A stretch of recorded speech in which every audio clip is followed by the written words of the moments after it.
दिल्ली के मुंडका अग्निकांड मामले में दिल्ली पुलिस को मिली बड़ी कामयाबी। पुलिस ने इस मामले में हादसे के बाद से ही फरार चल रहे बिल्डिंग के मालिक मनीष लाकड़ा को दिल्ली, हरियाणा और आसपास के इलाके में छापेमारी के बाद आखिरकार गिरफ्तार कर लिया। बाहरी दिल्ली के डीसीपी समीर शर्मा द्वारा मिली जानकारी के अनुसार बिल्डिंग के मालिक मनीष लाकड़ा, उसकी पत्नी और बच्चे भी इस बिल्डिंग के टॉप फ्लोर पर रहते थे। दिल्ली पुलिस के मुताबिक हादसे के समय सभी घर में मौजूद थे और जैसे ही मनीष लाकड़ा की पत्नी चाय बनाने के लिए जा रही थी, तभी उनकी पत्नी ने देखा कि बिल्डिंग में आग लग गई है। मौका पाते ही पूरा परिवार साथ वाली बिल्डिंग से अपने आप को बचाकर भाग निकला।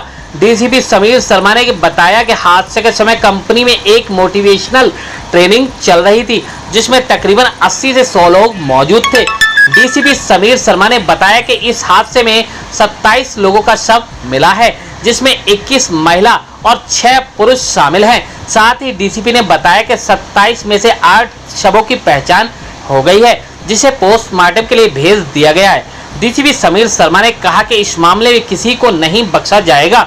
उन्होंने कहा जिस विभाग की भी लापरवाही सामने आएगी उसके खिलाफ सख्त से सख्त कार्रवाई की जाएगी। आपको बता दें, इस मामले में दिल्ली पुलिस ने संबंधित धाराओं के तहत मामला दर्ज कर जांच शुरू कर दी है।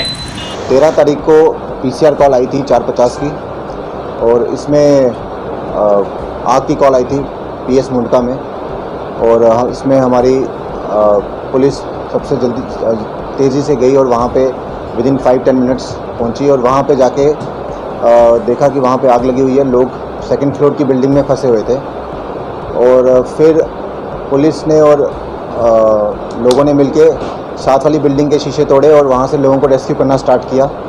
मौके पे फिर फायर ब्रिगेड्स की गाड़ियाँ भी आ गई और आग को बुझाने के प्रयत्न होने लगे। उसके बाद कम से कम 50 से 60 लोगों का हमने रेस्क्यू किया। पुलिस ने, लोकल लोगों ने, फायर ब्रिगेड ने, सबने मिलकर इनमें रेस्क्यू किया। और लेकिन कुछ लोग जो है कि सेकंड फ्लोर और थर्ड फ्लोर की उसमें फंसे रह गए, जिसमें 27 लोगों की हमें फिर बाद में डेड बॉडीज़ बुरी कंडीशन में मिली। इसमें ये जो बिल्डिंग थी ये 193 खसरा नंबर की थी। ये पिलर नंबर 544 के सामने वाली बिल्डिंग है। इसका जो ओनर है वो मनीष लाकड़ा है, जो कि फ़रार हो गया था उसी टाइम। ये इनका ऊपर घर था टॉप फ्लोर पे, जो थर्ड फ्लोर के ऊपर जो रूफ़ वाले में, वहाँ पे इन्होंने अपने 2 कमरे और एक रसोई और घर बनाया हुआ था एक तरह से। वहाँ इनकी पूरी फैमिली रहती थी। मनीष लाकड़ा की वाइफ, उसकी मदर और उसके 2 बच्चे रहते थे। जैसे ही ये आग लगी उसके बाद मनीष लाकड़ा और उसकी फैमिली वहाँ से निकल गई, और बाकी भी जो लोग फंसे हुए थे उनमें से 50-60 निकल गए प्लस, लेकिन जो 27 थे वो फंसे रह गए और जिनकी मौत हो गई। इसमें ये कंपनी थी कॉफे इम्पैक्ट्स नाम की प्राइवेट लिमिटेड। ये सीसीटीवी और 4G रोटर बनाती है।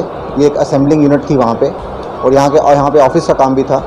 उस दिन 4 बजे यहाँ पे एक कोई सेल्स मोटिवेशन पे लेक्चर हो रहा था, जिसमें 2 फादर और सन बाहर से आए थे और लेक्चर दे रहे थे जितने भी वहाँ पे जो कर्मचारी है उनको। जो इसमें जो कंपनी के मालिक है वो भी वहीं पे थे।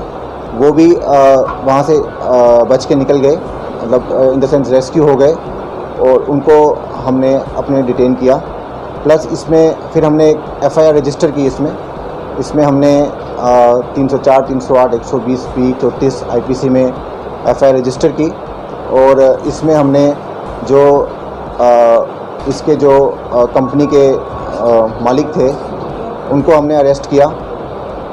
और फिर हमने इसमें जो मनीष लाकड़ा जो इसका ओनर था वो सीन ऑफ क्राइम से अरेस्ट किया है। इसको ये भागा हुआ था, इसको मल्टीपल रेड्स कर रहे थे, और हमें कुछ इन्फॉर्मेशन आई कि वो वहाँ से हरिद्वार भागने की उसमें है, तो हमने इसको वहाँ से अरेस्ट किया। सर, इसमें क्या इस एंगल से जांच होगी कि जो अन्य एजेंसी थे उनके साथ मिलीभगत करके गैर कानूनी तरीके से अगर इस बिल्डिंग को चला रहा था, स्टेशन ऑफिसर था, तो वो सब भी इस केस में जाँच के दौरान मतलब जो आपने 120 भी लगाई है उसके दायरे में आएगी? बिल्कुल, ये जितना बड़ा हादसा हुआ है इसमें तो हर एंगल से और हर बारीकी से इसमें देखा जाएगा कि किस किस एजेंसी क्या क्या इन्वॉल्वमेंट है। उस सभी एजेंसी से भी पूछा जाएगा, उन सभी एजेंसी की कल्पेबिलिटी पक्का फिक्स की जाएगी और उसमें सख्त से सख्त कार्रवाई होगी। सर, इसमें एक दरवाजे की बात सामने आई है, लगातार सामने आई कि कोई दरवाजा शायद बाहर से बंद था या अंदर से बंद था। वो थोड़ी क्लियरिटी अगर हुई है तो बता दीजिए, उससे कोई पूछताछ में भी क्या सामने आया? कुछ लोग निकल नहीं पाए थे, एग्जिट नहीं था, इमरजेंसी के लिए कोई एग्जिट नहीं बचा था, ऐसा कुछ बताया? नहीं, वैसे तो ये अंडर इन्वेस्टिगेशन है। मैं पूरा आपको जो मुझे प्रिलिमिनरी इंक्वायरी से जो मुझे लगता है, जैसे एक नीचे दरवाज़ा था और एक टॉप का दरवाज़ा था जो छत की तरफ जाता है, और एक नीचे जो था जिसमें गेट कीपर होता है। तो गेट कीपर का दरवाज़ा तो गेट कीपर से वो नीचे से खुला हुआ था, जो गेट कीपर बता रहा है। लेकिन बाकी हमने इसकी हमने वो DVR भी ली हुई है, DVR वहाँ से मिली है, हमें DVR को हमने सीज़ किया हुआ है। उसको भी हमने आगे FSL में दिया है, उसमें जो CCTV है वो चेक करेंगे। एग्जैक्ट जो है कि ऊपर का दरवाज़ा बंद था या नहीं था, ये अभी मैं कह नहीं सकता कि as a matter of investigation है कि क्या हुआ था उस टाइम। क्या सर एक दरवाजा जो है, मतलब एक जो रास्ता है सीढ़ियों का, वो मनीष लाकड़ा ने अपने लिए पर्सनल बनाया हुआ था, वहाँ एग्जिट किसी और की अलाउ नहीं? देखिए, जैसे उसका ऊपर घर है तो उसके घर के ऊपर के लिए जाने के लिए वो दरवाज़ा था वहाँ पे, और वहाँ पे अगर किसी को उसके घर पे जाना है तो उस दरवाजे से होके ही जाना पड़ता है। तो पर्सनल दरवाज़ा कह सकते हैं, या उसके रूफ़ में जाने के लिए दरवाज़ा कह सकते हैं कि रूफ़ में जिसने जाना हो तो वो, या उसके घर जाना हो तो वो दरवाजे से होके ही जाएगा। सर, तो आपके बीच में वो लोग भाग कैसे गए सर? मतलब वो लोग भाग कैसे गए? मतलब पुलिस की टीम देखिए, अभी तक जो प्रिलिमिनरी इन्वेस्टिगेशन में बता रहा हूँ, जैसे मनीष लाकड़ा से पूछा गया, अभी बातचीत चल रही है, बाकी उसकी जो फैक्ट्स है उसके वेरीफाई किए जाएंगे, क्या बोल रहा है वो। उसमें ये पता चला है कि अभी तक मनीष लाकड़ा ने, जैसे वो वहाँ पे पहुँचा, उसको चाय पीने लगे, वो सोया, चाय पीने लगे। उसके बाद जैसे ही वो उठा और उसकी वाइफ ने कहा कि चाय पीनी है, तो उसने जब उसको स्मेल आई, धुएँ की स्मेल आई, उसने देखा और तो कि वहाँ से धुआं आ रहा है, तो उनको पता चला कि यहाँ पे नीचे कुछ आग लगी है। तो उसके बाद वहाँ से भागने के लिए उसने कहीं अपने रिलेटिव्स को फ़ोन किया, और फिर वो जो साथ वाली बिल्डिंग है वहाँ से वो उतर के वहाँ से भागे हैं। Sir, there has been negligence from the civil body, so will we see action against that? Investigation होगी इसमें, इसमें जहाँ गलतियाँ पाई जाएंगी, जिन की इसमें कल्पेबिलिटी आएगी, उनके खिलाफ एक्शन होगा और पुलिस इसमें आगे इन्वेस्टिगेट करेगी। बाकी इसमें 27 जो डेड बॉडीज़ जो मिली हैं, उसमें से 8 की पहचान हो चुकी है, 8 के पोस्टमार्टम भी कल हो चुके हैं, और बाकियों के हमें DNA सैंपल ले रहे हैं, और DNA सैंपल से बाकी बॉडीज़ की जो बची हुई हैं उनकी पहचान होगी, और बाकी जो 8 हैं इनकी भी DNA सैंपल भी लिए हैं, इनकी भी पहचान होगी।